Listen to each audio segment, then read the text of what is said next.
Hey, speak for yourself, listeners. Before we start the show, I wanted to tell you about our brand new Fox Sports app and website, foxsports.com. Reimagined for the modern sports fan.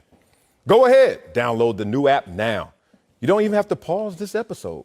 Every day on the new app and website, you'll see the top stories in sports, plus a rich world of written content, videos, social media, and analytics to give you a 360-degree view of the most important stories of the day. Streaming live TV has never been so easy or elegant. Every Fox Sports game, including all pregame and postgame shows, are just one click away. For the extra invested fan, we also go deep with real-time wagering lines, trending prop bets, win probability, and key player projections. So download the new Fox Sports app or visit www.foxsports.com. Now, let's start the show. Welcome to Speak for Yourself. Marcellus Wiley here. I need a white towel, white flag. I am conceding.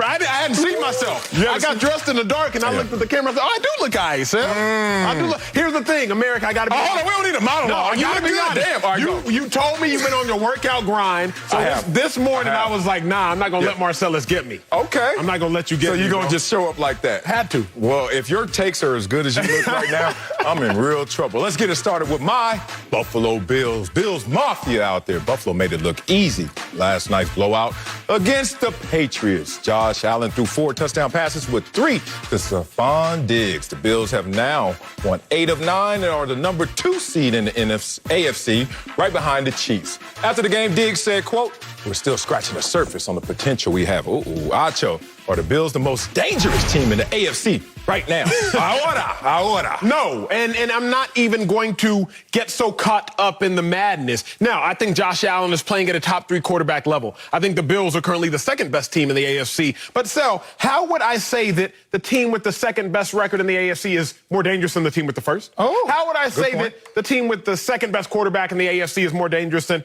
the team with the first? How would I say that the team with one great receiving threat is better than the team with 2? What do you mean 19? The team with 19. Right? Like, I'm not going to go as far as saying that the Bills, although the Bills are incredible, the Bills are incredibly well coached. There we go. I'm not going to go so far as to jump out there and have overreaction Tuesday and say that the Bills are the most dangerous team in the AFC. The most dangerous team in the AFC is the team that can do the most danger to you. Okay. That's the Kansas City Chiefs. Now, Bills are very good. I've said that. I will say that throughout the duration of this show. But I just hate where we are in life right now, where you see one new shiny toy and you got to have it. It's the holiday season. Like that jacket. You saw it, you had to have it. This isn't even one of my best jackets, honestly. Wow. This is a C-team jacket, Oh, sir. wow. It's a C-team jacket. But even C-teamers got to get their shine. But, sir, I hate Sal because you know it's the holiday season and we're coming off the gift-giving season of Christmas and whatnot. And you get a new toy and you forgot about what you had. You forgot about what you had. And I understand that the Bills are the new shiny toy. I understand Josh Allen is the new shiny toy. But I'm not going to forget what we have in the Chiefs. The more dangerous team is the team that has won 23 of their last 24 games. Lord. Now, I got a lot of heat left in my second lap. I was about to say. So I'm going to stop right here before I go in. You just upped the caliber with that last note right there. Like, they don't lose, so what am I going to say in response to that? I am going to say that the Bills are the most dangerous Let's team. hear it, Sam. I'm going to tell you why. Let's hear it. Because the question is not, are they the best team necessarily? Correct. And when you say they've won 23 out of 24 to Kansas City Chiefs, it's hard to say anything else to counter that. But when you start talking about dangerous, then other elements come into play. Let's be real. The hottest team is kind of synonymous with most dangerous because timing matters. That is fair. And let's get into that because that's where I'm going to start my argument with the timing. Right now, which team is playing better football in terms of not only what they want to do, but how it's affecting their opponents? That's the Buffalo Bills. Now, I understand that Kansas City keeps finding a way to win. You get in old Betsy, and she starts up once again. Oh, thank you, Betsy. And then the next day, you're like, all right, you know what? Honey, it's time to call Henry and get this carburetor fixed. But you don't. And the next morning, you go into the car again. Oh, Betsy starts again. I'm not going to lie. Of late, it feels like that's what the Kansas City Chiefs are. First team in NFL history to win 7 straight games by all under 7 points. The Kansas City Chiefs. So that's interesting when you start to say, when we're going into the playoffs, how hot are you? Are you playing optimal football right now? And I understand why the Buffalo Bills have had this kind of course correction, why they're playing great football right now, despite losing to the same Kansas City Chiefs earlier in the season. I'm going to take that out of your chamber. I know you were going to shoot that one. They beat them head-to-head. I'm going to tell you what happens. You ever get into a situation, and we call them barometer games, litmus tests. You know, you just want to see where you are. And they went against the Kansas City Chiefs, and the Kansas City Chiefs said, kiss our rings. This is not going to go well for you Buffalo Bills. But since that moment, they've only lost one game by 2 points. That's it. And more importantly, they're playing better football right now by the win-loss differential than even the Kansas City Chiefs. So that's why I say they're the more dangerous. Your take isn't so outlandish that I'm going to scoff at. You expected it, though. I didn't, but I scoffed at some of your takes. I'm going to give this take the respect that it deserves. Yes. But here's the issue. When we talk about the most dangerous team, we use that word dangerous in football synonymous with the hottest team. Yep. You're like you said, and I agree with that wholeheartedly. Here's the problem and the flaw in that logic in thinking that the Bills are the most dangerous. The Bills have lost 3 games this season. The Chiefs have lost 1. Okay. All right. Now, context matters. Yes. Context totally Bring matters. it on. But the Bills have lost their 3 games since the Chiefs have lost their 1. So if you're going to tell me that the Bills are hotter than the Chiefs, it doesn't really make sense, or the point is undermining itself, because since the Chiefs have lost their 1 game, the Bills have literally lost their 3 games, including one of those losses to the team in question, which is the Chiefs. Okay. So I think that the biggest bargaining chip that you would have is, well, the Chiefs have won 5 straight games. The Chiefs are hotter right now because the Chiefs are winning the Bills have won 5 straight games. The Bills are hotter right now because the Bills are winning right now. But the problem is the Chiefs have won about 10 straight games. Okay. And so the argument there is diffused. Again, for me, it comes down to this. If you are dangerous, how consistent are you as well? Okay. Because your danger has to be consistent, Sal. It is consistent with the Buffalo Bills. And those Freudian slips you're having over there talking about Bills and Chiefs and can't get them right, you know why? Because you know they kind of the same. If not, you really are fighting internally with what I'm about to give you right here. Bills have won each of their last 5 games by double digits. Okay. The Chiefs have won each of their last 7 games by 6 points or fewer. That's what we're talking about context. Let's not cook these books. The Chiefs are winning, but barely. The Chiefs literally were in a game-tying situation with the Atlanta Falcons, but a kick was missed by a field goal kicker who had made 27 straight. That's the point that I'm trying to make, that the Chiefs' margin of error is not so much that there's not another team right by them. If you really look with the naked eye, it's kind of hard to see until you realize, wait a minute, the Chiefs are barely getting by while the Bills are smashing people.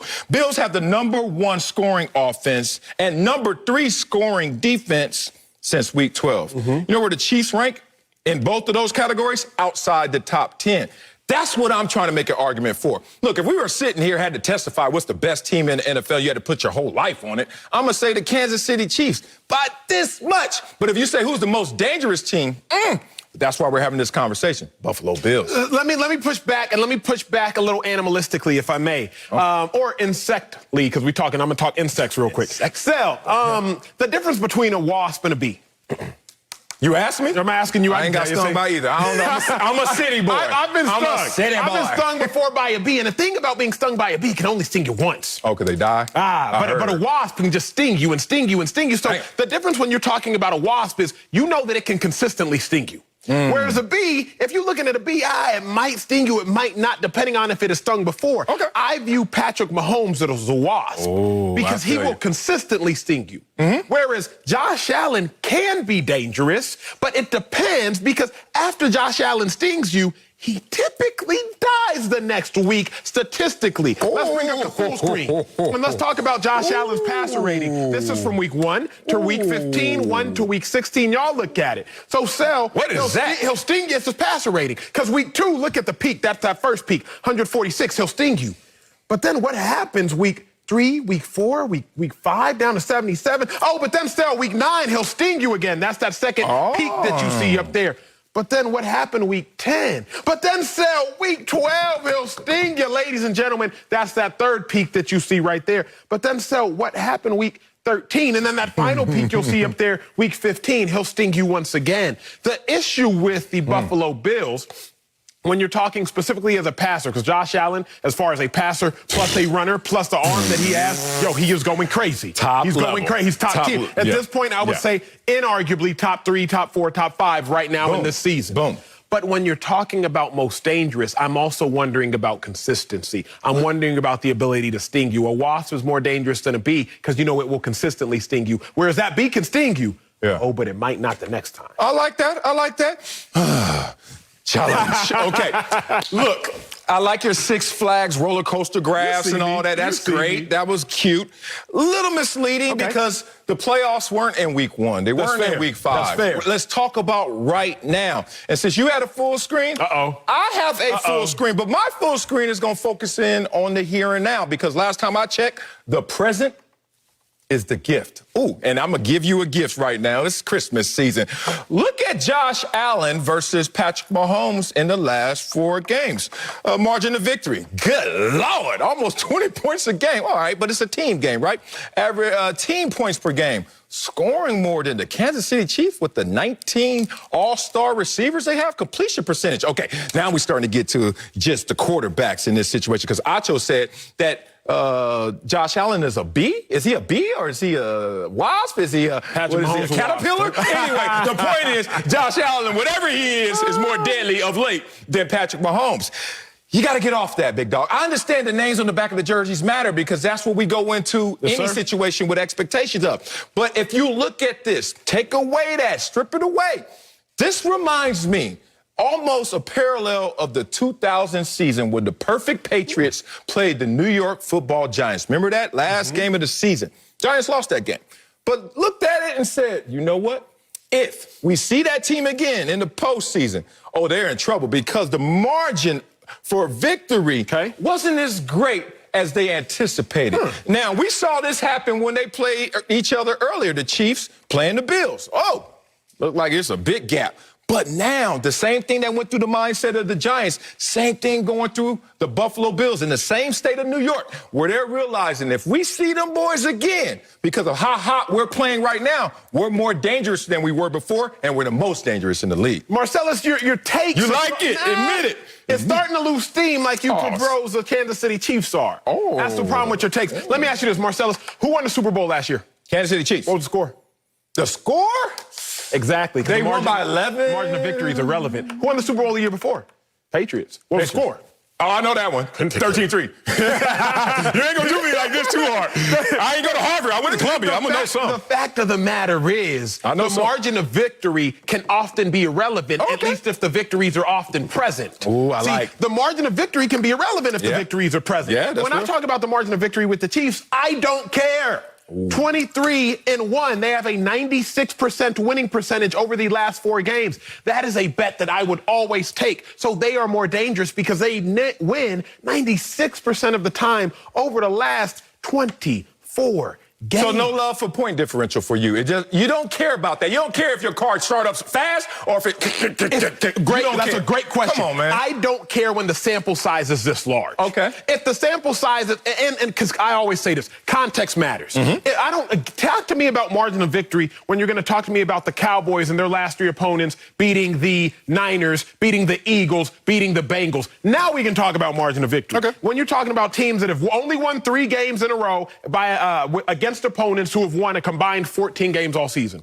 We can talk margin of victory when you want to talk to me about the Ravens, who have beat the Cowboys, who have beat the Jaguars, who have beat the Giants, who have beat over the last 3 of their last 4 weeks. Okay. Now we're talking context. But if I sit here, Sel, and I tell you the Chiefs have won 23 of their last 24, including wins against the Ravens, wins against the Bills, wins against the Buccaneers, then I don't care about all this margin of victory talk because they winning. Okay, the slow starts doesn't bother you. The fewer points per game doesn't bother you. See, what did we talk about yesterday? The universe whispers before it yells. It does. So what's it whispering then? What you trying to tell me right now? Either you guys are bored, which could be a thing. Either you guys are not mailing it in, but realize that once those jerseys and that talent hits the grass, hits the turf, that is probably going to be smooth sailing. But the Buffalo Bills are on that grind, kind of the Rocky III. I think Bucky Brooks talked about this before. And then you get to a situation where you start living lavishly. Like the Chiefs are living lavishly. They have so many weapons. They have the rings. Like, I don't know if they're at full tilt, as we used to say when we played the game. I'm looking at it now where, tell me if you give some credence to this. Please. Each of the last 3 years, the number one seed in the AFC, they didn't win the Super Bowl. All right, Patriots, Chiefs, and Ravens. Okay, last 2 seasons, it was the number 2 seed. And there's something to that dynamic. I understand that's a small sample size and a lot of factors go into it. But there is something to when you're the hunted and you're the hunter. Yep. Right now, the Buffalo Bills are hunting the Kansas City Chiefs. And it seems like instead of the Kansas City Chiefs expanding that distance, they're coming closer to the pack, in part because the Buffalo Bills are closing that gap. Let's talk about this, because you finally conceded to the fact that you can be extrinsically motivated in certain situations. You can be motivated by the I don't outside. play for the Chiefs. I guess they are. But no, you conceded to that because we can go back to, what was it, October 28th of 2001. Marcellus Wiley is now playing for the Chargers. He's playing his October 28th of 2001. Oh, right before Halloween. Marcellus Wiley is playing for the Chargers. Oh, it's killing he me. is playing his former opponent, the Buffalo Bills. Yes. And he has a 2-sack game. Former team, not a former team. Okay. Former team, the Bills, Yeah. and you have a 2-sack game. It's one of only two 2-sack games you had all season. Okay. So unless we believe in coincidence, I believe that you were more motivated to play against your former team. What does that tell me? That tells me that maybe, just maybe, the Chiefs get more motivated to play against great teams. Now, I'm going to give you a cliffhanger because I got a full screen later on in the show. I ain't going to bless you with it right now. But the Chiefs are more motivated when they play against good teams. So I'm not going to read so deep into the text of the Bills are the hotter team because they're beating opponents badly right now. No. What I'm going to say is this. The Chiefs do have a tendency to play down to their opponents, and they play up to their opponents. I'm not going to say that that's a good thing for the Chiefs. I'm just going to say it's a realistic thing. Because Marcellus Wiley, he played down to his competition at times. But when he played against his former team, hey, that man showed out on October 28th. You misread that. I love you, Acho. I'm looking at it. You're the one that gets the mic, and everybody's supposed to just sit there quietly and let you just talk. You know why I smoked the Buffalo Bills? Why I had a sack the first play of the game? Why I had a tackle for loss the second play of the game? And another sack the third play of the game? You know why? Because the offensive tackle was sorry. And you know why I knew he was sorry? Because I had played 4 years in Buffalo and played against him in practice every day. I knew everything he could do and not. And he knew everything I could do and not. It wasn't about motivation. It was about, dude, Acho, if I saw you on a different show, trust me, I would go at your head because I got so much experience with you. It's not that you're weak. It's just I know how to get into you and you know how to get into me. Here's the thing about this situation I'm going to end it with. Remember when we were going through the combines, and this is going to hit home for you. Okay. We were going through the combine. I'm a praying man. You should be because your daddy's a deacon, bishop, pastor, Albernath, something, right? Anyway, so I'm in the combine process, and I'm like, I only have one prayer. And I hate praying in the situation, like I want something. I just want, let me just be healthy and I'll take care of the rest. Yeah, I don't want like, yo, hook me up. But I kind of did a prayer like, hook me up. But my deeper prayer to the world, to the universe, to God, whatever you believe in, was this. Don't let me get hurt right now. Because you can get hurt anytime, but if I get hurt right now, I will be downgraded. It will affect me forever. That's real. What happened to you during the combine process? I tore my quad running the 40. Context matters. You know why? This looks like a team, the Kansas City Chiefs, that has a strained hamstring. Like, hey, we gonna go out there and run a 40. Where does Tate going? We fine. We good. On your mark. Get set. Go. Now, there's a 5th gear that most human beings know about, and then us pro athletes know about a 6th gear. You know what I'm saying? One more. That's full faith, full confidence. You are in the zone. I don't see the Kansas City Chiefs in 6th gear. That strained hamstring has them hindered in 5th gear, still beating people, still smoking people, but they're not doing the same in terms of miles per hour. It affected you, Acho. I like that take. It affected me the same. I like that take. Coming up at the top of the hour, the Chiefs are red hot. So we'll tell you if there's any reason to be concerned about Kansas City. But first, the Ravens are also streaking in the right direction. We'll tell you if we're convinced Lamar Jackson can take the next step in the playoffs. That's next. Speak for yourself. Wonder who that tackle was. What's up, Speak for Yourself listeners? It's your boy Shay Sharp, co-host of FS1's Undisputed. I wanted to tell you about my new podcast, Club Shay Shay, where we always do something before two something. Each week, I sit down with a guest for a drink and conversation, and as host and proprietor of Club Shay Shay, I welcome in esteemed guests such as Snoop Dogg, Floyd Money Mayweather, LeVar Ball, Isaiah Thomas, just to mention a few.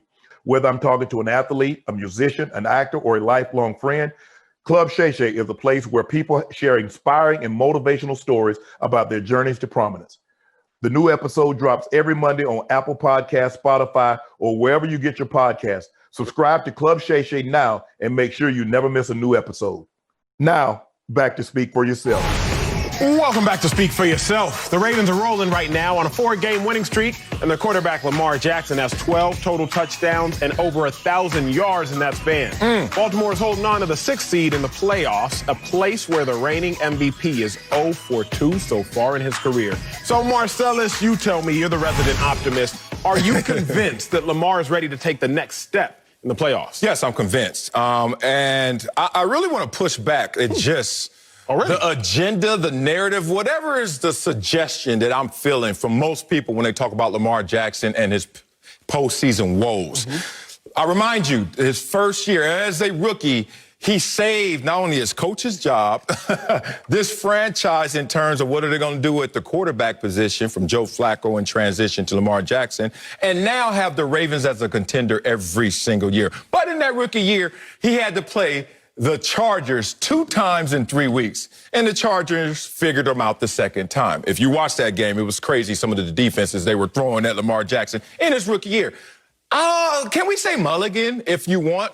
The second year, now, going 14-2 and ready for it, and everyone saw them coming, #1 seed in the AFC, and to have some injuries at key positions, running back, tight end, and then to put it all on Lamar Jackson, 500-plus yards total offense from Lamar Jackson, but it was off script. It was out of balance. It wasn't their way, their formula. He loses that one. But now it seems like people have summed up Lamar Jackson as he's a guy who can't get it done when you need it most. That's not who I see. You know why? Because I see the response always in Lamar Jackson. When they told him to switch positions, he said, nah, I'll play quarterback. And what did Lamar Jackson do at the quarterback position?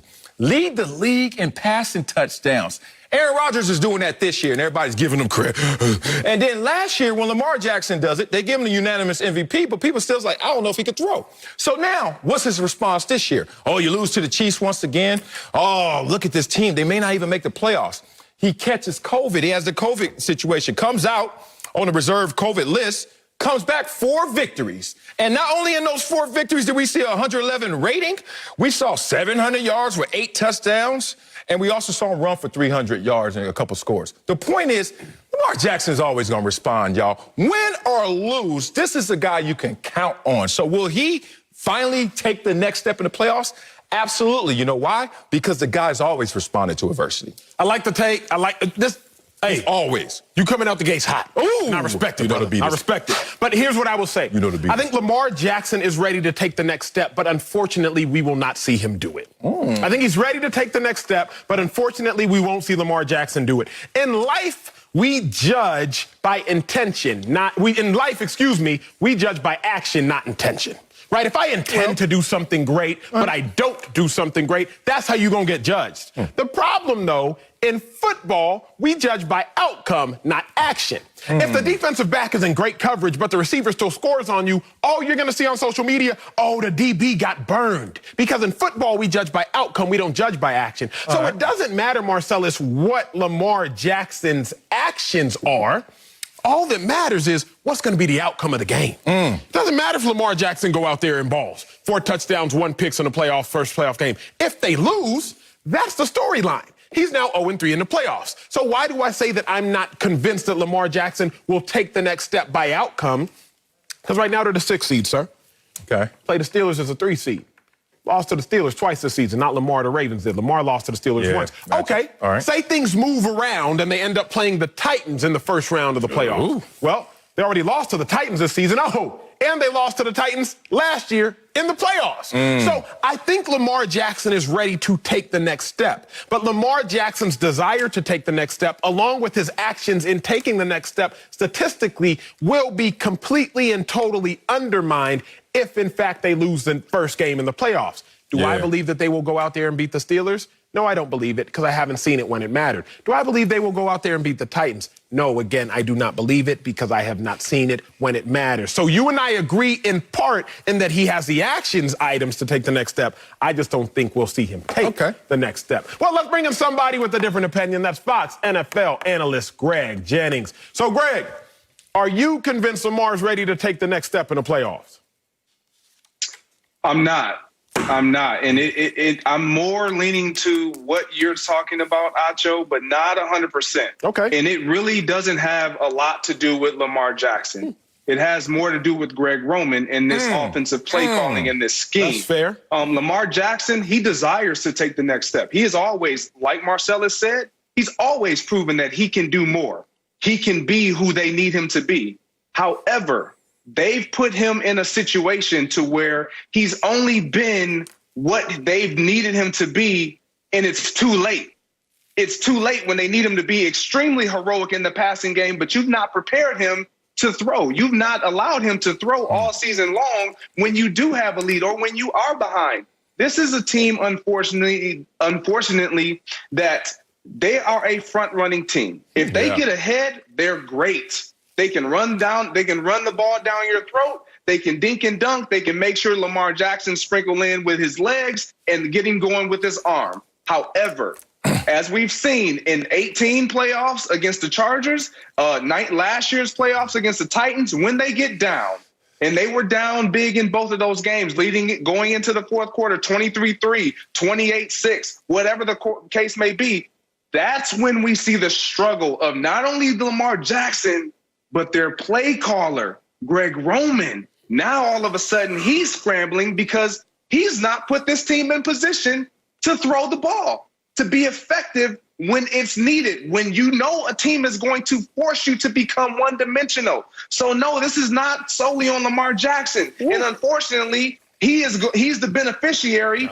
of a play caller that has coddled him and has put him in a position to where we only get to see him thrive in one area. And that's really running the football and playing off of their run instead of opening up with the pass and allowing him to flourish as a pass-throwing quarterback in this league. Goodness, Greg Jennings. That's a take. You know what? I hate calling football games. I did it for a couple of years, arena football games. I'll talk about that later. But damn it, the benefits of calling football games, because Greg Jennings, you nailed that take, because you get deep into it. Not only are you there in the elements, you get to see everything as it's happening in real time, but also you have to go detailed about everything that you're seeing to express it. You just did that. Because when you talk about Greg Roman, I've had this take before, but it wasn't as concise as what you just said. Greg Roman has put a ceiling in terms of his expectation on his own quarterback, and it will come back potentially to haunt him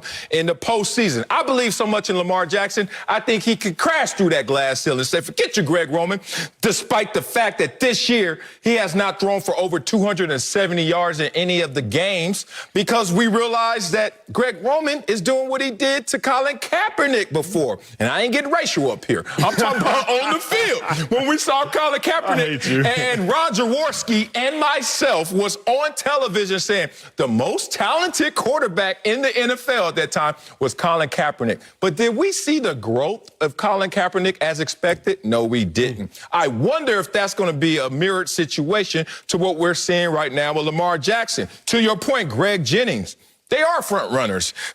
The Ravens have 97 consecutive wins when they lead by 14 points. Longest active streak in the NFL. What they like to do is just get out front and, like you said, Greg, just sprinkle in the passing game instead of really trying to establish that so you can have confidence when you need that.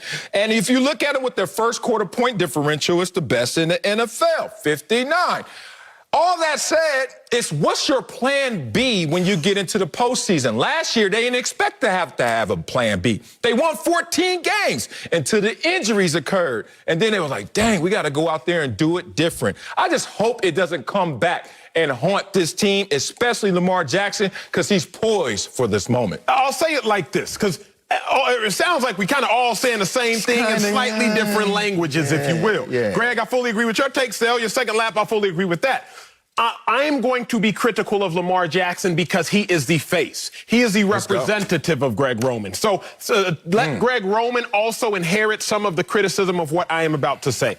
The Ravens, over the last 4 games, we've seen them win. This is this winning streak. But Lamar Jackson's only passed for over 200 yards in one of those games. That's against the worst team in the league right now, the Jacksonville Jaguars. Even in Lamar's best performance over these last 4 games, the Cleveland Browns. We all saw it Monday Night Football a few weeks ago, if I'm not mistaken. But Lamar Jackson had 124 rushing yards and 163 passing yards. 2 touchdowns rushing, 1 touchdown passing. He was actually more lethal on the ground than he was through the air. Now, we might all want to stand up and clap for that because we're saying, well, it's all total yardage, Acho. What's the problem? Let's not be discriminatory towards passing and rushing. The problem is when you get to the playoffs, like Marcellus has said, like Greg has said, like they both experienced, like I experienced one time in Philly, they make you play left-handed.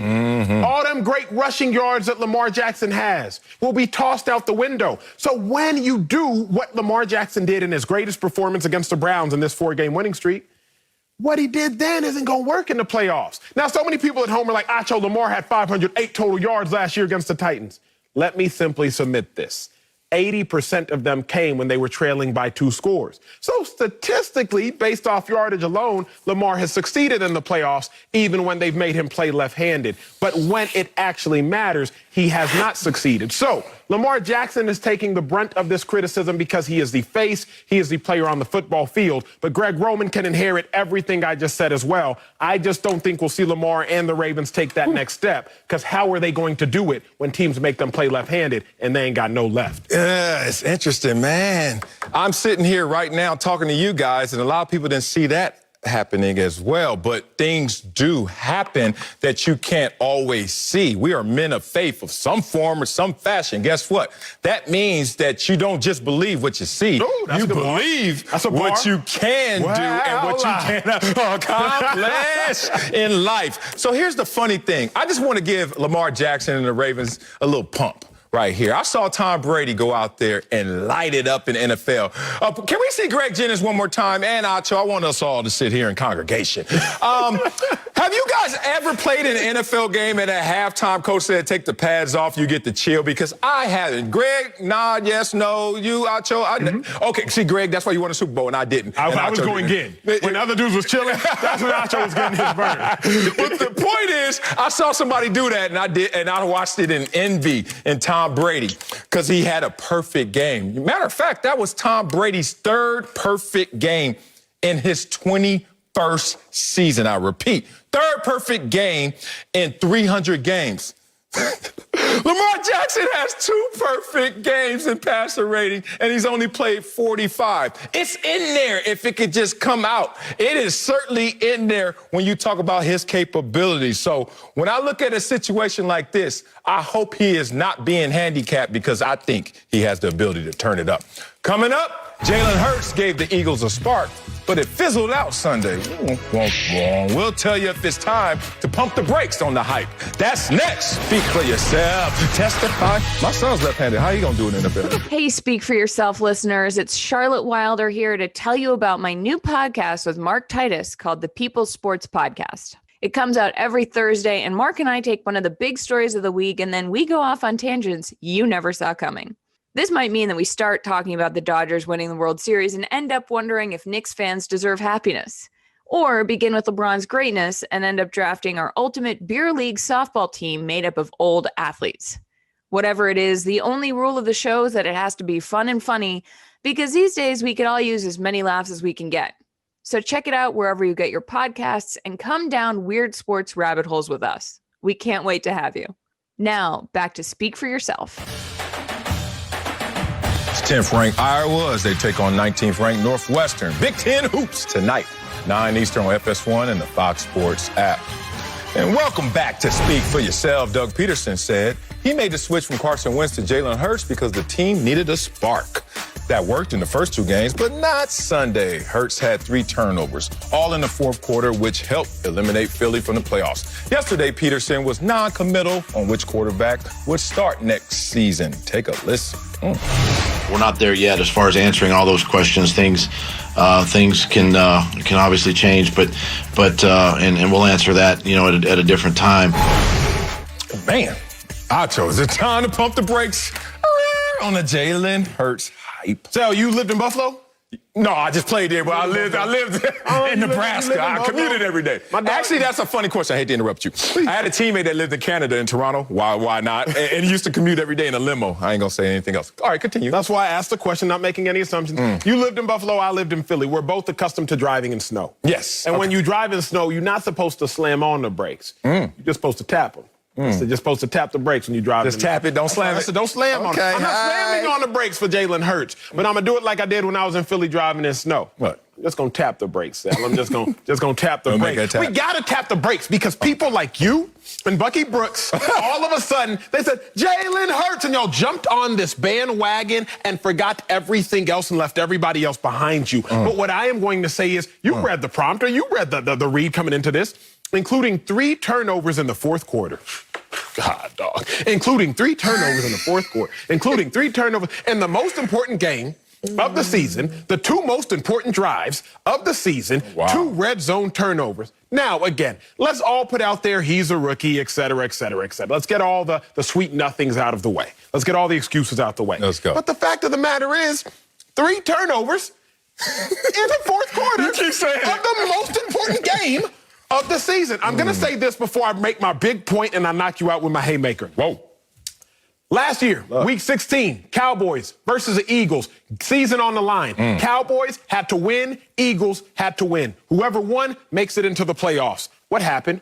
Carson Wentz, with no talent, no receivers out there, no top-tier receivers out there, went out there and won that game. Cowboys had all of their players, all their stars. Week 16, 2020, Cowboys versus Eagles. Eagles control their own destiny. Eagles must win, Cowboys need to win. What happened? Eagles ain't get it done. Now, here's what I'm going to say, Marcellus, because you're going to come up here with all this fanciful jargon. It's going to be meaningless. I'm going to say this. I told y'all I needed a fire, not a spark. I told y'all I needed a fire from Jalen Hurts. I didn't need a spark because sparks eventually die out and they don't necessarily light a fire. Let's look at Carson Wentz versus Jalen Hurts, a 16-game projection. Shall we please, America? Let's just look at it quick. So Jalen Hurts would have accounted for 32 touchdowns if we were to stretch this out with 21 giveaways. Carson Wentz would have accounted for 28 touchdowns or 25 giveaways. Marcellus. Yes, sir, that looks eerily similar to me, sir. That looks eerily similar. 28 touchdowns, 32 touchdowns, 25 giveaways, 21 giveaways. Again, Jalen Hurts gave us a small sample size, so this bias may actually be working in his favor. But that looks eerily similar to me for everybody like you and Bucky to simply say, hey, throw Jalen Hurts out. What time does trash pick up? Y'all say Tuesday and Friday? Okay, we'll have Carson Wentz out here on Tuesday. You said 7:30 a.m.? Yeah, we'll have Carson Wentz out at the front of the street for the trash to come pick him up. Those numbers, Sel, look far too similar for us to not at least tap the brakes on Jalen Hurts and his accomplishments. Oh, so many ways we're going to go with this. Let me start off by saying, if I wanted to edit this question, it would go like this. Are you ready to hit the gas on Carson Wentz again? Ooh, think about that in contrast. I don't know about that if I'm the Eagles organization. But let's address the question at hand. No, don't pump the brakes on this young kid. One thing you have to understand, Acho, that we're only having this conversation because Carson Wentz is owed a ton of money. They are handcuffed to Carson Wentz to some degree, or there will be huge penalties because of his compensation. It's not because of his performance. If this was just performance-based, as sports is supposed to be. Remember, it was a meritocracy when we used to play sports. We used to say, hey, we just picking the best player no matter background, color, creed, etc. Yes, sir. But this one is about money because there is no conversation if we were to take the money out of this conversation. You just showed me a full screen that showed that Jalen Hurts was better than Carson Carson Wentz in both categories. But you don't even want to live by the meritocracy. Even though they're comparable, which one was better? We talked about this before. Photo finishes still have to declare a winner. Yes, sir. And we declare a winner, and even your full screen, that Carson Wentz is the loser and Jalen Hurts is the winner. But I hate that full screen. Why? Of all the full screens you had, because that full screen assumes uniform behavior. Sure. And what human being playing any sport is going to go out there and give you the same thing all the time? That full screen does also, it also assumes Jalen Hurts' greatness, just like it assumes Jalen Hurts' downfall. No one, hey, look, I'm not talking about greatness. I'm talking about sample size. I'm talking about the reason why you even inserted Jalen Hurts is because Carson Wentz was so horrible. With all the money that was keeping him in that position, an organization drafted at his position and then said it's still your job for you to lose. And he lost it. And this is not the first time he's been in a conversation of potentially being supplanted by another quarterback. Nick Foles was in this same conversation a few years ago, and they chose Carson Wentz. Now we're in the same place again. Is this the Twilight Zone where all of a sudden we got to say Carson Wentz or Jalen Hurts? My point is this simple. What's your point? You can't have a 68-game sample size guy who was allowed to ride the roller coaster into a Super Bowl. And then a 3-game sample size and have to judge that so harshly. I have a 5-year-old son. Yes, sir. I have a 1-year-old daughter. Okay. My 5-year-old doesn't think it's fair that I look at him and talk to him differently than my daughter. He's like, Daddy, she gets to do it. I'm like, she's 1, you're 5. You have to lead by example. There are different developmental phases. When you're in this year 5, guess what? I'm looking at you different, Carson Wentz, than I'm looking at Jalen Hurts. So when my daughter throws the Cheerios or 3 turnovers in the fourth quarter, I understand. It's only a 3-game sample size, but you've shown me so much, Jalen Hurts, that I'm going to continue to ride with. Let's not make this something about ageism, some sort of delineation about ageism. You made it about money? This is the game of football in which is very simple, Sal. I don't care what I owe you. I don't care how old you are. Can you help me win or can you not? Okay. We talk about Carson Wentz was so terrible. Jalen Hurts has a streak. He's been starting for 3 games. In those 3 games, he's never had a completion percentage over 57%. That means he has 3 consecutive games of a completion percentage below 57%. That's not good. Only one quarterback, all league, all year, has done that this season. Matt Ryan, from week 11 to week 13. You love completion percentage. That's my Because you thing. come up here and you stand on this table and say, Cam Newton have a completion percentage of 67. That's what you do. So if you want to love completion percentage, let's talk about it. Let's go. If you want to say Carson Wentz was so terrible because he can't avoid sacks. I ain't say that. The world says that. You just want to get a point off. Jalen Hurts got sacked 6 times against the Cardinals.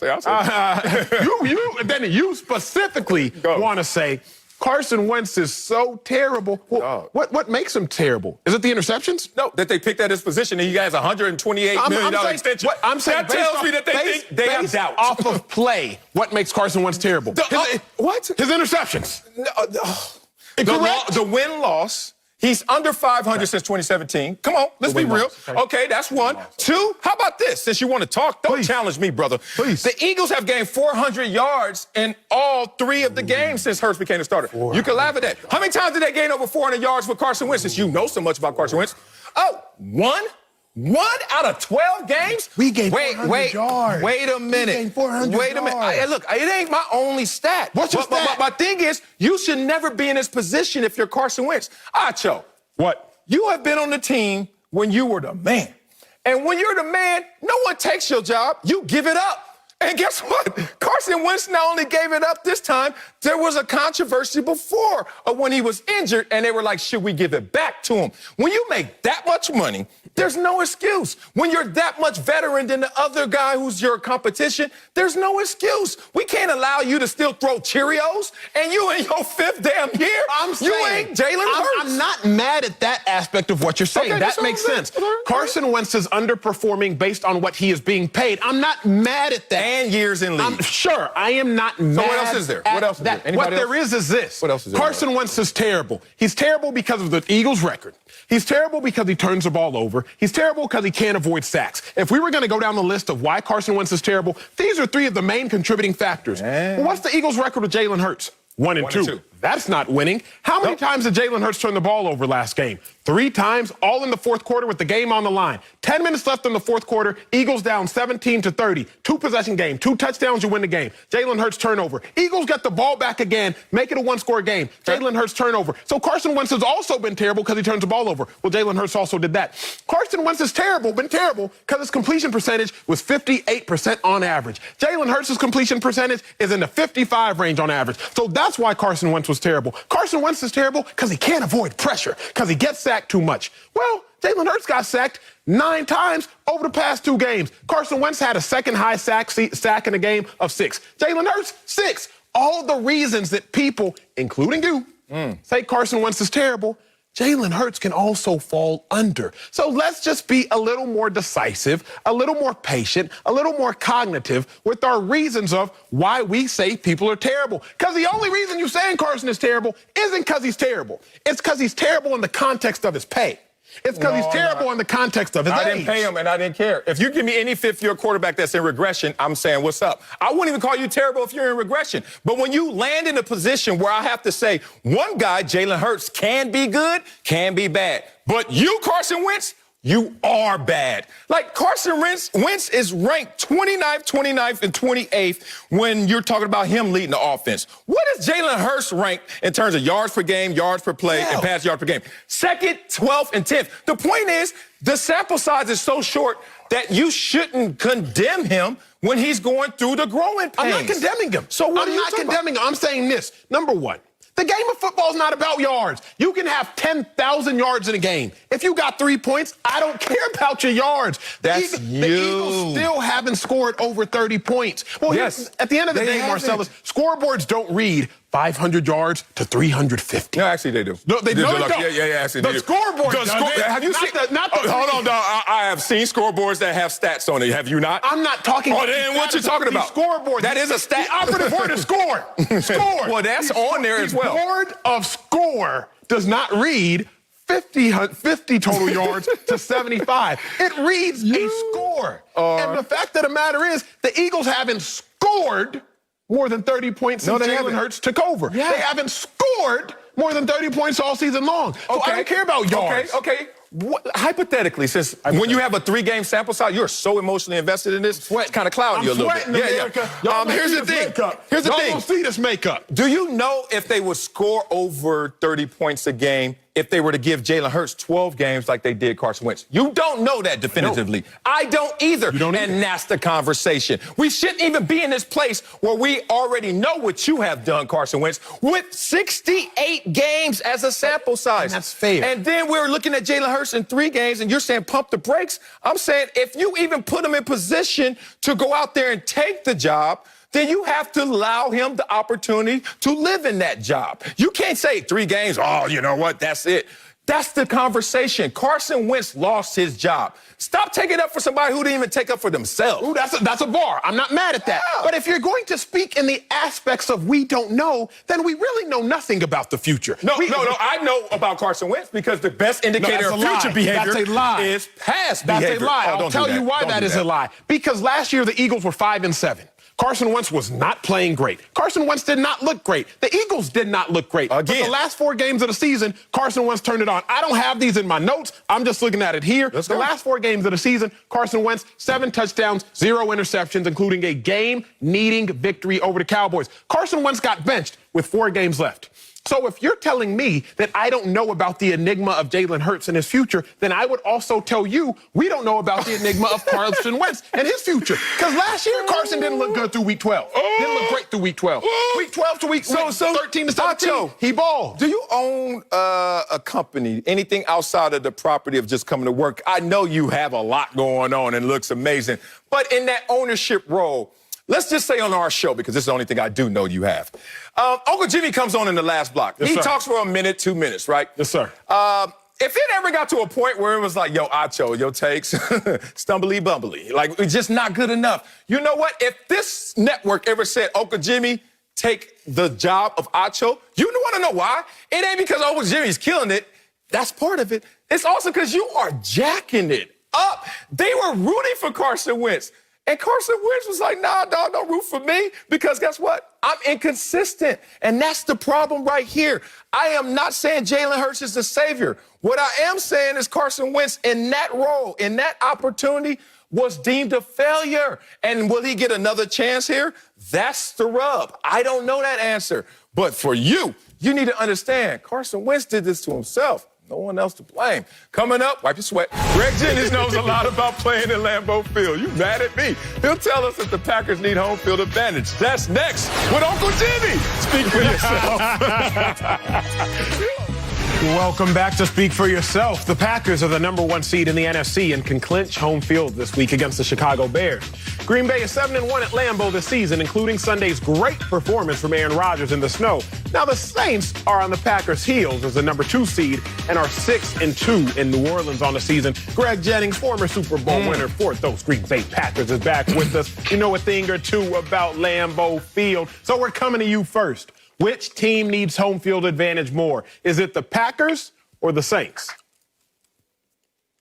A lot of people would say it's the Green Bay Packers because of the way they play at home, but it is the Saints. And it is the Saints for really one reason. It's the quarterback play. It's Drew Brees. It's the comfort of having home field advantage, sleeping in your own bed. He's 41 years old. He hasn't been the Drew Brees that used to lead this team with his arm. He dinks and dunks. He has to make great decisions. He has to make sure that he's in the pocket and not getting pressured. And his offensive linemen have to make sure to keep him up. Let's not get him rattled. So if you get him out of his comfort zone, which starts with getting him on the road, that's where it starts to go awry. And when you look at his postseason record, he's 1-5. I believe in postseason on the road, one of the worst records at the quarterback position. I just think it comes down to that position when we look at this team because both of these teams are very well. And I just believe that the Green Bay Packers can take their show on the road and be successful in a dome or in any element because they have one of the worst elements that they have to perform. And they have shown that they can perform at a very high level in Lambeau Field with the snow coming down, with the field not being proper footing, but understanding the elements and using it to their advantage. So if you get them in an environment where all things are equal, it still carries over. The Drew Brees of old is not here. He's not present, and I do believe that will impact him having to go on the road.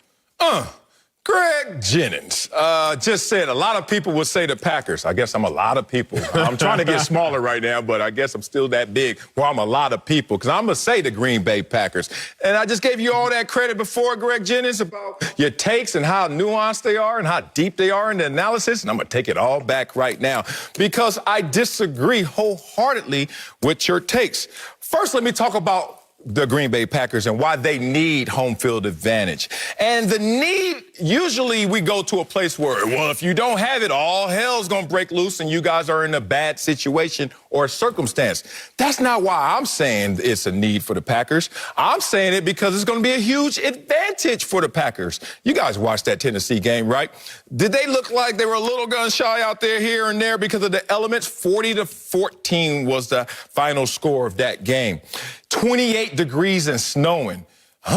Elements. Now, in a year where everything has been compromised because of Corona, where's the 12th man in terms of crowd noise?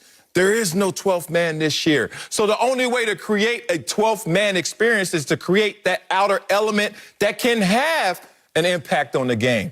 And what would that be this year? Oh, we'll be playing in those elements in Green Bay. We saw Tennessee suffer from it. We said that the Packers are 7-1 at home this season. Best point differential and yardage differential in the NFL at home. So we saw just last week how the home field advantage can work for them.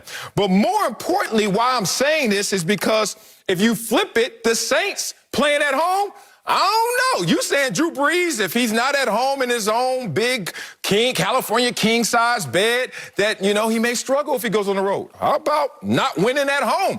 37-30, loss to the Packers. Where was that? Home. Chiefs, 32-29, loss. Where was that? Home, strong opponents, like you're going to see in the postseason. But home is not the cure for the Saints. Matter of fact, the Saints have a better point differential on the road than at home this season. And they have the most wins on the road since 2017. So if I'm trying to make it make sense, it sounds like the Packers want to stay at home for the elements, and the Saints want to get out of the dome because this year hasn't been great to them at home. Every now and then takes our opinion base. More often than not takes our opinion base. They're subject to our own opinion, and the decision of who won or lost is subject to you, the viewer. But sometimes, like right now, takes are based off fact. And it's objective. Greg Jennings, you won a Super Bowl, correct? Let me talk to Greg, please. Greg, you won a Super Bowl, correct? Absolutely. What year was that? That was 10-11. 10-11 season, Greg Jennings won a Super Bowl. Greg, during that Super Bowl run, who was the quarterback?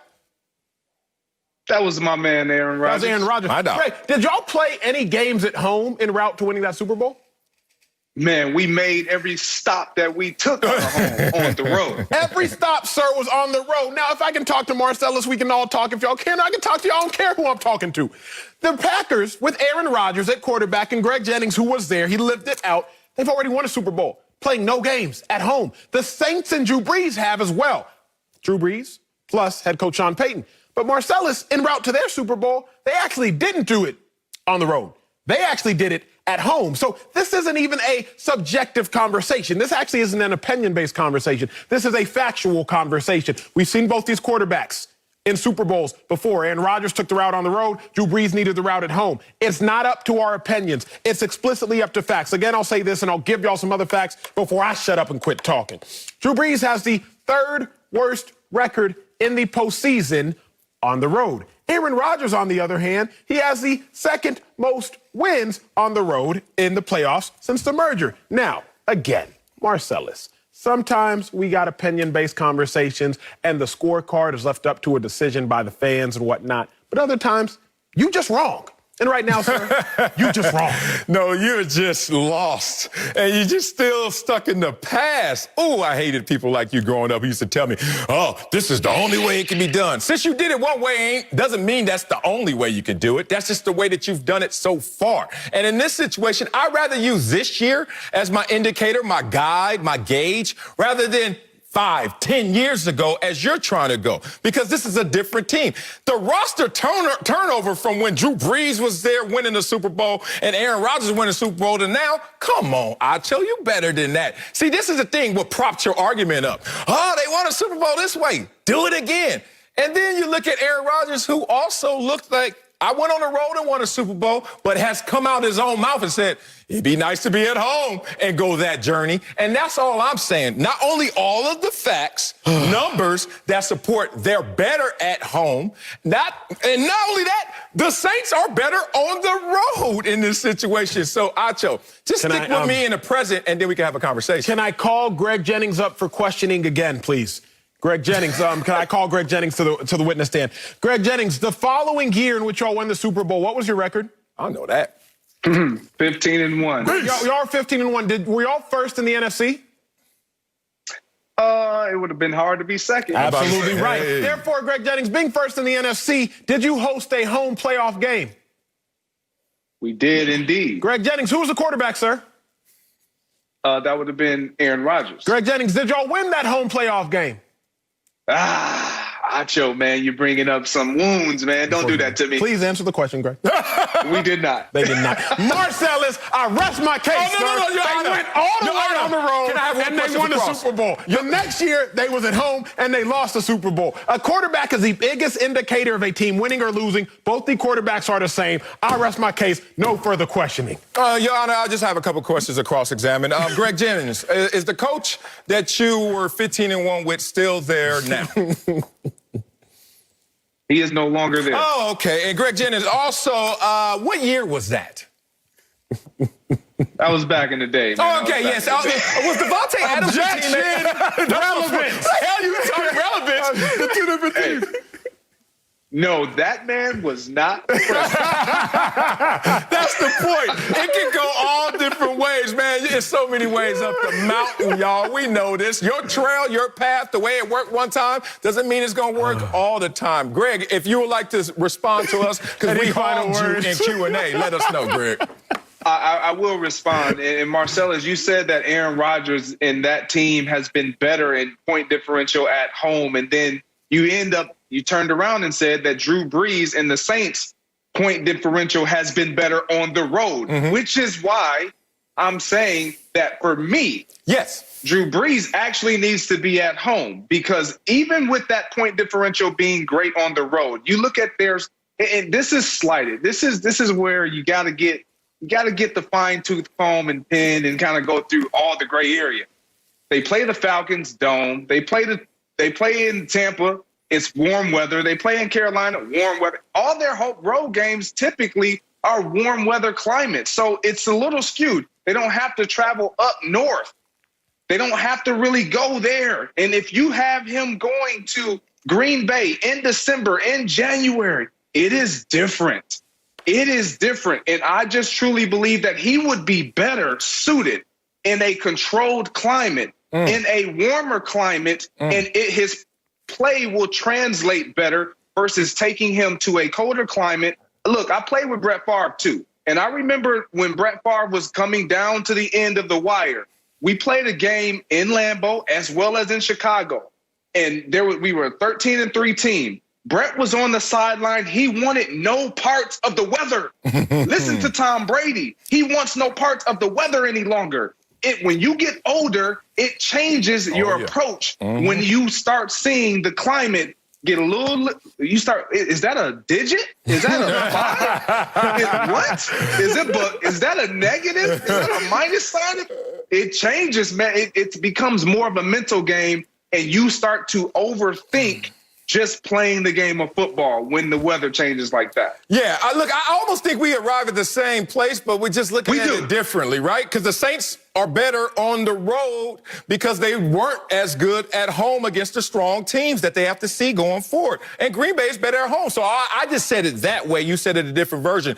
But if you look at it in totality, the patchwork lineups for the Saints this year, Michael Thomas in and out, Drew Brees in and out. And if you're better away from home in those situations, then I think you need to get your butt out of the dome, because we all know that the straw that breaks the camel back is not about that one straw. It's about all the other straws that are already on that same camel's back. Coming up, the Chiefs are on a 10-game winning streak, but we'll tell you if there's any reason to worry about the defending champions. That's next. Speak for yourself. Welcome back. Let's head to KC, where the Chiefs are the hottest team in football right now, with the number 1 seed in the AFC locked up in a 10-game winning streak. KC has the number 1 offense in the NFL, but they've won 7 straight close games, including Sunday's win against the Falcons by just 3 points. Greg is back, but Acho, any concern for the Chiefs? Absolutely not, Sal. You already know what it is. I'm not concerned about a team, which I've told you an hour ago, but I will tell you again because I know your short-term memory currently is struggling in your old age. I'm not concerned about a team that has won 23 of their last 24, a 96% winning percentage. I'm not concerned about a team that has a top 2 quarterback in football. I'm not concerned about a team that has the best receiving threats in football. I'm not concerned about a team that has a Super Bowl winning head coach plus Super Bowl management. I'm not concerned about these things. And I was looking because I don't let stats dictate my take. I make up my take in my opinion. I contrive that based off common sense and logic, and I hope that stats back that up. And every now and then, Marcellus, all things fall into alignment. So I'll say this before I show you. The issue at hand is that the Chiefs just played down to their competition. I am not going to applaud them for that. I'm just going to tell y'all the fact. They play down to their competition, then they play up to their competition. That is why when you see them play against the Atlanta Falcons, you see them struggle, but then you see them play against the Buccaneers and they dominate. You might think I'm just talking. Let's look at the full screen. Let's look. I'm going to draw a contrast between the Chiefs and the Bills. Look on the left side. Playoff teams is a top column, non-playoff teams a bottom column. So wait a second.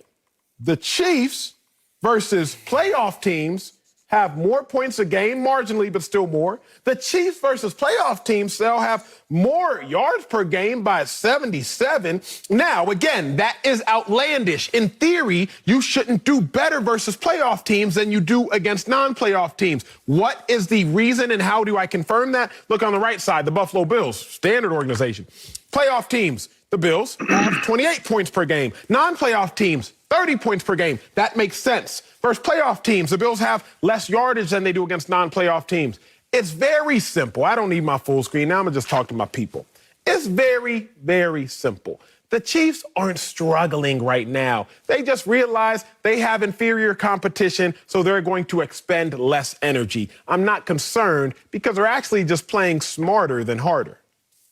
Interesting there, Acho. I learned more about you than the Chiefs because you said you don't make your takes based on statistics and you just let them, the statistics, hey, if you magnet to my take, then that's what it is.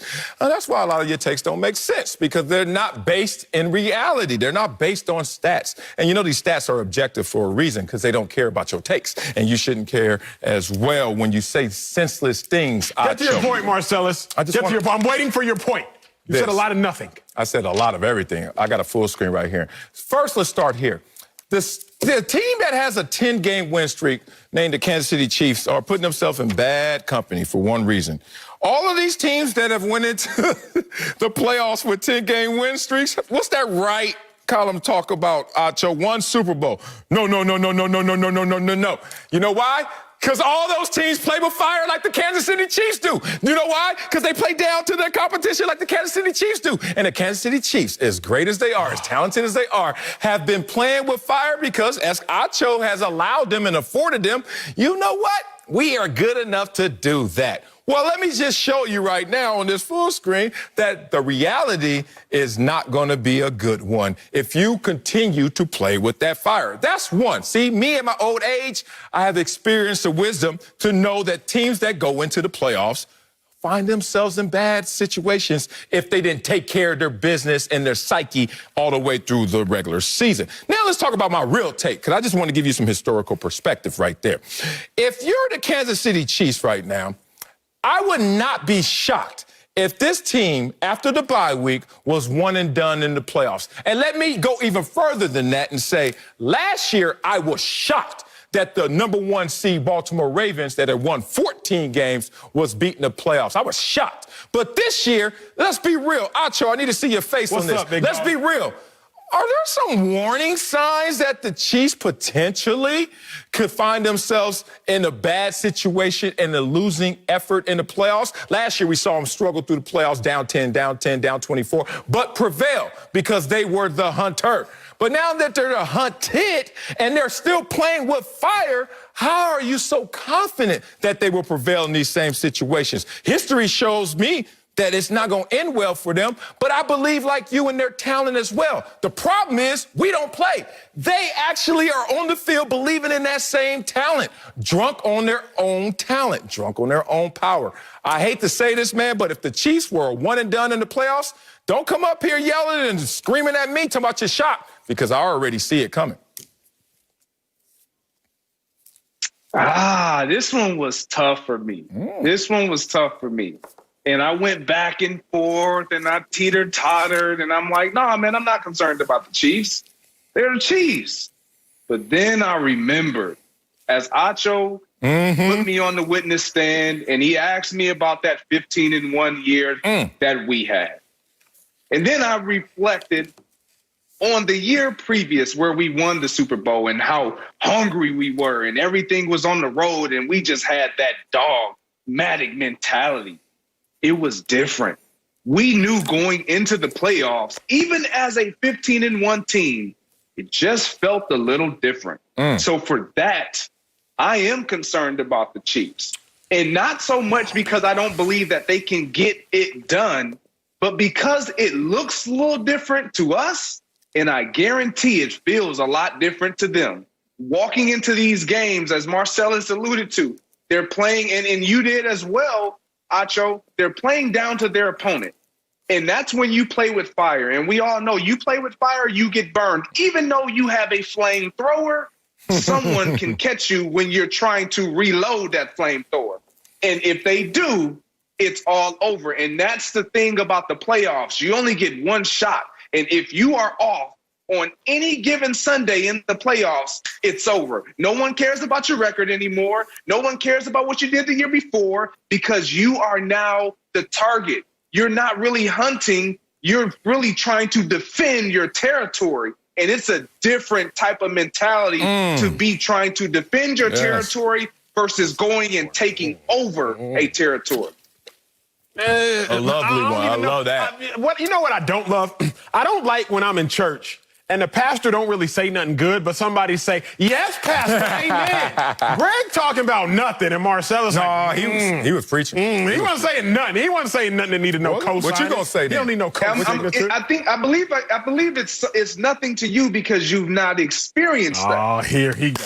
My experience, my expertise. Oh, now you gonna clown that? That's your favorite quote. Oh, it's not now. Oh, now it's not. See, he's stuck. You know what he's doing, America? Buying time. He has no more argument. I don't need time for fire takes, Sal. Some things come out hot and ready.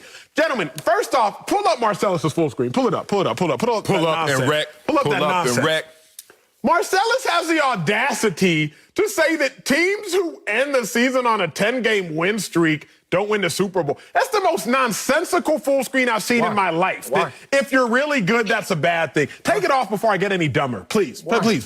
Take that off before I get any dumber. The audacity of the better you are, the worse. I hate that nonsense. So, but let me push back on G real quick if I can. Listen. You ain't push back on me. Common sense tells us teams play worse against playoff teams. Buccaneers, prime example.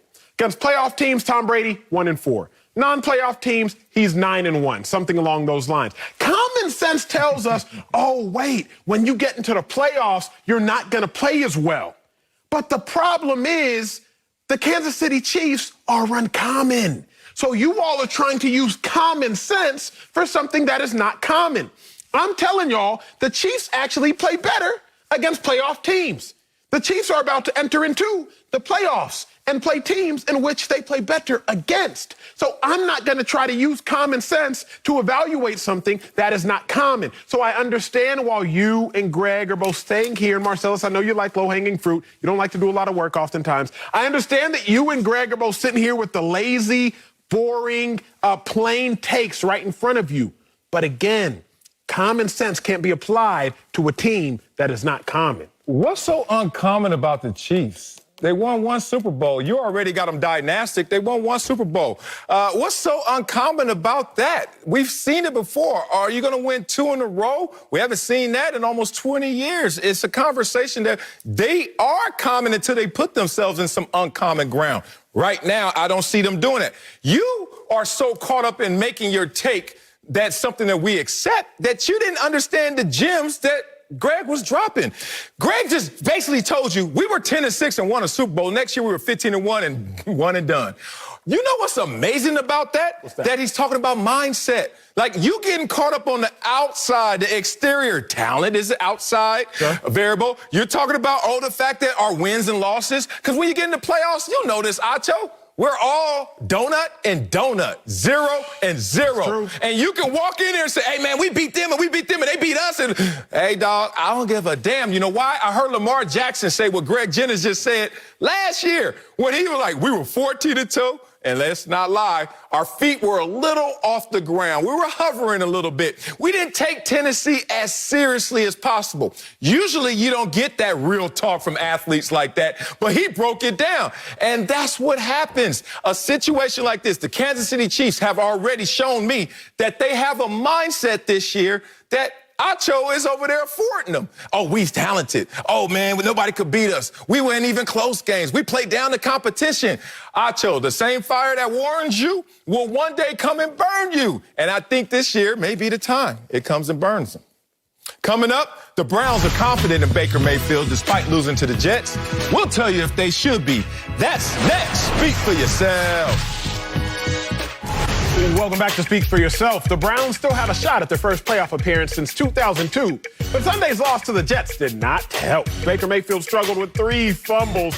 Despite the loss, head coach Kevin Stefanski said yesterday, quote, I have a ton of confidence in him, close quote. Now, that confidence might be higher now since their opponent, the Steelers, will sit starting quarterback Ben Roethlisberger and instead start Mason Rudolph on Sunday. Greg is still here. Always good to have G with us. But Marcellus, you up first. Should the Browns be confident in Baker with the playoffs on the line? No, shouldn't be confident in Baker, the playoffs on the line, because when they count on Baker to save them, Baker Mayfield doesn't save them in those moments. Let's talk about what happened last week. Remember we were watching that Jets game, and it was a game they were compromised at the receiver position, compromised up front. They said, Baker, it's the sorriest team in the league, them in Jacksonville. Can you go out there and just win this one game for us, and we can finally be at the playoffs and all that stuff?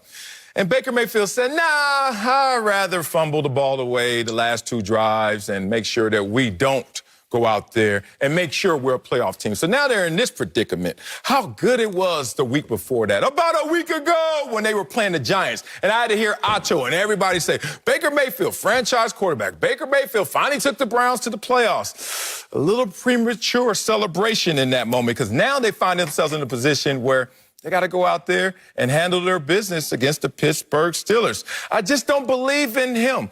It's because of his inconsistency, and his inconsistency erodes trust. So how do you trust someone who's inconsistent? When they said, Baker Mayfield, go out there and throw it 40 times or more. He's 1-9 in his career. We all know the ups and downs of Baker Mayfield. Yeah, there's a ceiling, kind of high, pretty high, but at the same time, the lows will go out there and cancel that out. I don't believe that he will be the reason they go out there and win this game.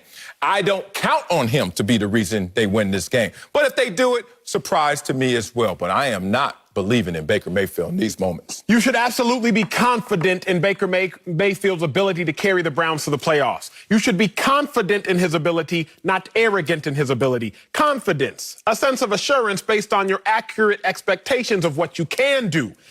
Arrogance, a sense of ability that is over-exaggerated. See, when Kevin Stefanski was arrogant in Baker's ability and asked Baker to throw the ball 53 times against the Jets, something that Baker Mayfield should never do at this current stage in his career, well, then no, you're not going to win the game.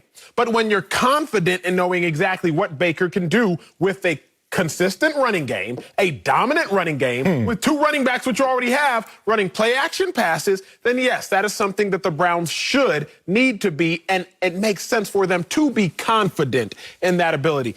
Baker's not inconsistent, really, as I look at it when it comes to protecting the ball. He might have one outlier of a bad game, but still, Baker still has 10 passing touchdowns over his last 4 games. That's more than Lamar Jackson. 11 total touchdowns to Lamar Jackson's 13 touchdowns. You're wildly confident in Lamar Jackson, you just recently said. Baker's thrown 1 interception over his last 8 games. So the Browns should be confident in Baker's ability. They just don't need to be arrogant in Baker's ability. I agree with you there, Acho. Yes, you should be confident, and I'm confident in Baker's ability. When you look at what he was asked to do, that is something that he does. That's not his strength. They're not going to ask Baker Mayfield, okay, Baker, go win this game for us. No, they understand he's not ready for that. He's not built for that yet. But when he's asked to go out there and play your part and get it done, don't turn the ball over, don't fumble 3 times, give us an opportunity when we are at full strength, then that's when Baker is at his best. Turning around, handing the ball off, then playing off of play action and all of those things. The one thing that I would suggest for Baker in this game against the Pittsburgh Steelers, even though Big Ben isn't going to play, that defense will still be out there. Use your cadence. And why do I say use your cadence? Because Baker Mayfield has shown times to struggle when he just goes into the huddle and they break the huddle, and then teams have the opportunity to disguise. Baker Mayfield, use your cadence. Get some tempo, Stefanski. Like, don't allow this Pittsburgh team to do what they've done to you in the past. And Baker Mayfield and this Browns team should make the playoff. Look at here, man.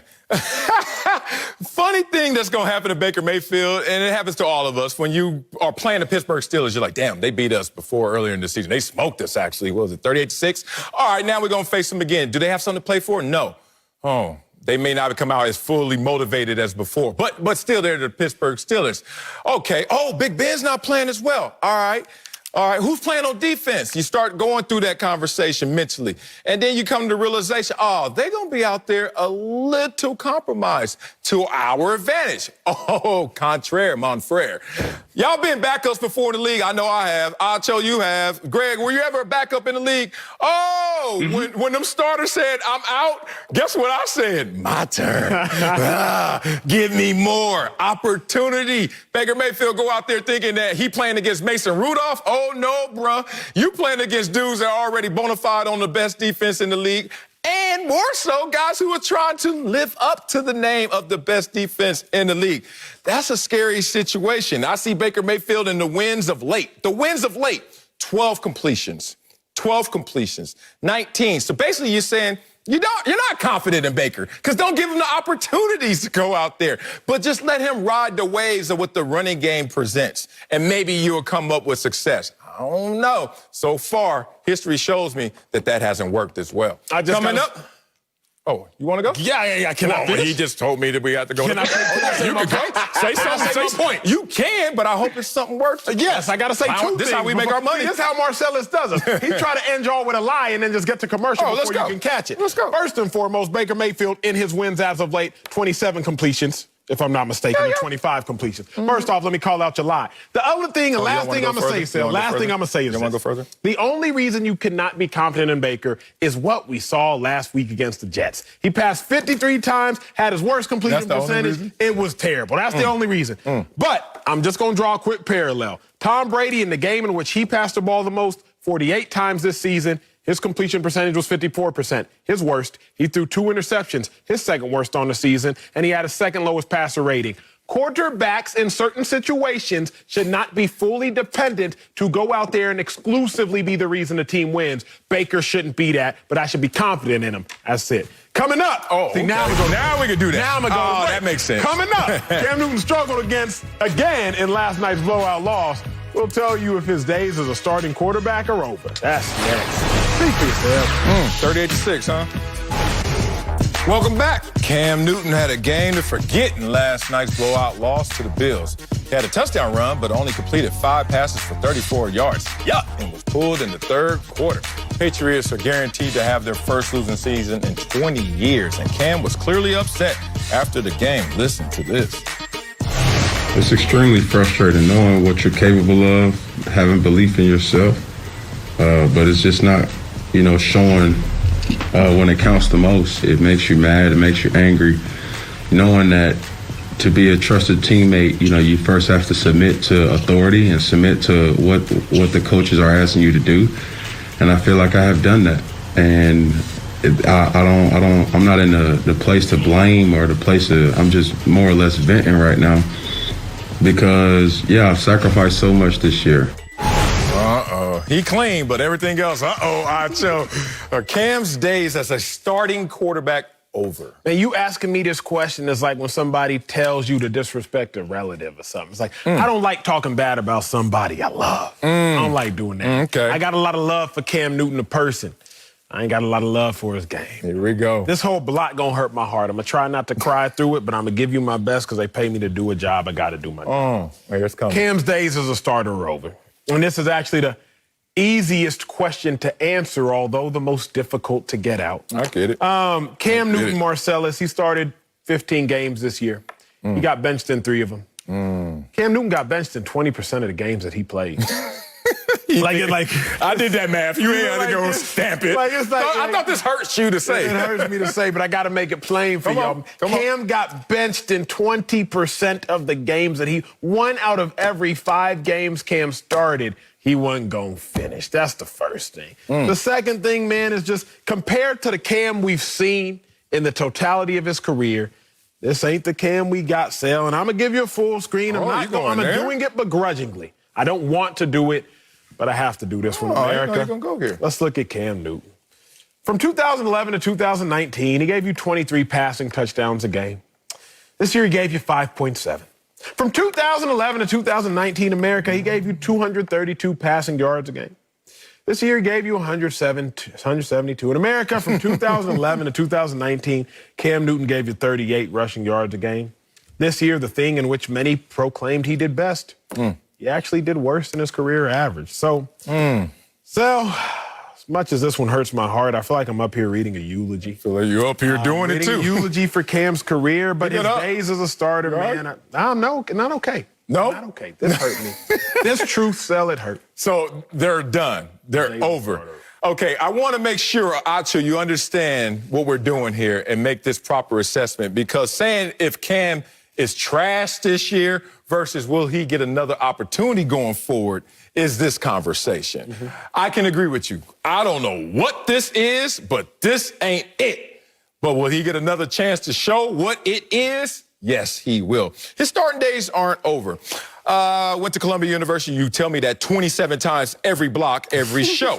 But I got in good with the admission counselors. Okay. You know, you're an upperclassman. You know, you're a man on campus. You're on the football team. You got relationships. And I remember going into the admissions counselor's office a couple of times, just picking their brains. Because I was like, dude, I see transcripts all around here. 1,600 SATs, 4.0 GPAs, community involvement. How do you make a decision and differentiate one who's getting in and one who's not with the same transcripts?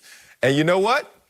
This is what it's about for Cam Newton. Because his transcripts ain't going to qualify him to get into a starting opportunity next year.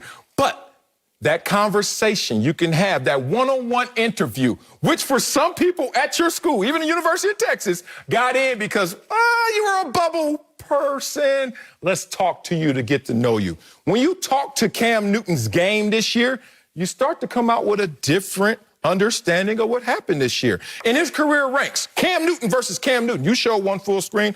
I got this completion percentage this year, second best in his career. Oh. All right. Rushing touchdowns, second best in his career. Deep balls, completion percentage, best ever Cam Newton. When he came into this situation, he had durability concerns. Oh, he's been in 14 of the 15 games. Accuracy concerns. Oh, he's more accurate almost than ever. And his deep ball. Oh, look at that. So what this is going to come into, this is going to be simple. You need the admissions counselor to kind of sign off on a transcript that looks suspect. And I agree, it's suspect. But will he get another chance? Oh, you tell me. When I see P.J. Walker start a game, C.J. Beathard, Brett Ripien, not even Mark Ripien, Ryan Finley, Mason Rudolph continue, Cam Newton will get another starting opportunity as well. I just have two things to say. Number one. Shut up. Nope. What? Are you still saying? Number one, I'm just glad you didn't mention affirmative action. Yeah. And number two, at the quarterback, just because he applied for another job, Marcellus, does not mean he gonna get it. I think he should. Coming up, Big Ben is sitting out Sunday against the Browns. We'll tell you if Mike Tomlin is making a huge mistake. Affirmative action. That's next. Speak for yourself. Oh, man. I'm like, where you going with this? You gonna bring affirmative action? Welcome back to Speak for Yourself. Today, head coach for the Steelers, Mike Tomlin, said Ben Roethlisberger will sit out in Sunday's regular season finale against the Browns.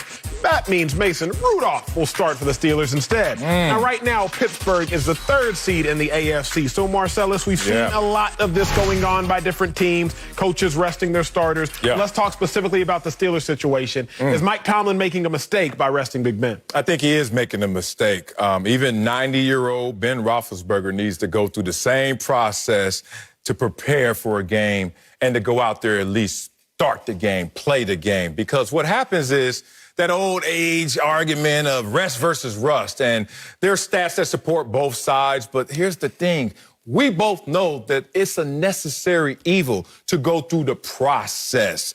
No matter how many cakes you baked, Acho, you still got to crack an egg. Like, you know what?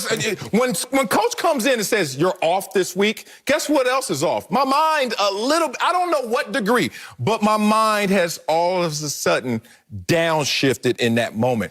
I don't want that to happen to even Ben Roethlisberger, who's the veteran of vets. But you get into a situation where you're trying to protect the body, but what are you doing to the mind, the mindset in this moment? Because we saw it last year. The Ravens and the Texans and the Vikings, they all rested their starters in Week 17. Texans and Vikings win. What did the Ravens do? Lose. So it's like, which way do you play it? But for me, if I'm coaching a team, you prepare the same and you go out there and do the same things just so I can know that you're still in your groove. I like that. Let's talk in a manner in which not everybody has that personal experience. What's the worst bye week in football? The worst bye week? Early? I agree. Yeah, It's that the worst the bye week starting week 4, they end week 12. Yeah. The worst bye week is having a bye week in week 4. Yeah. Because that means you got to go play the rest of the season. Mm-hmm. That's what the Steelers had. So I understand Mike Tomlin's thought process of, man, my guys ain't really had a break. Remember, they had that weird influx situation with the Ravens, end up playing a Wednesday game. It was all types of crazy. So the Steelers haven't had like a true bye week in forever. I get that. But why I'm with you and why Mike Tomlin's making a mistake in resting Big Ben is you can't sacrifice repetitions in a year where repetitions are extremely limited to any degree. Say it. Like in a year where repetitions are extremely limited, you can't afford to sacrifice them. Y'all don't know if y'all going to be able to practice on Monday after Sunday's game because there could be some contact tracing. Now, all of a sudden, Big Ben doesn't get to play or practice the game in X amount of days. We've seen a year of uncertainty. We've seen a year of chaos. We've seen a year of senseless actions that you can't even make sense of. So I wouldn't sacrifice repetitions. The last thing I'll say, though, is very simple. Say it, brother.